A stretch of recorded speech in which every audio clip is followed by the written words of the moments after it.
At our disposal, on Monday we had 8 working tankers and a super tanker. And those normally have to service the places in Barbados that have chronic water shortages. But you know how the same capacity that was struggling to service normal outages, having to service pretty much the entirety of Barbados. So a lot of residents and a lot of customers complained that they couldn't see a water tank on Monday or they couldn't see a water tank on Tuesday. But we have a priority list for emergency supplies of water if the water goes down in the country, whether it's a natural disaster. And what happened on Monday and Tuesday was as close to the emergency situation as follows a natural disaster that we can have a dry run for. We had to ensure the airport had water.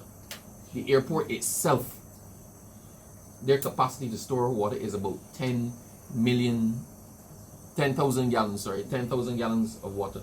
So before anywhere else, you had to service and ensure the airport had water.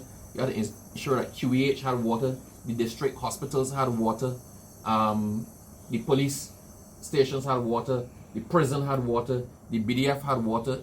Then there's a vulnerable persons list as well that had to be serviced. So before we could even get the tankers into the communities, these people had to be serviced. What happens? Somebody asked, why are we servicing the airport and seaport? If we don't have water in the airport, flight's not going to land. And if they land, they can't take off. So the airport is one of those areas on the priority list.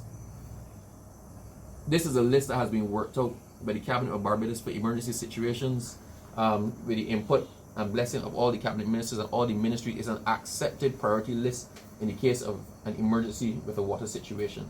And that's what we had on Monday and Tuesday. So for the residents who, and I understand a lot of people were frustrated,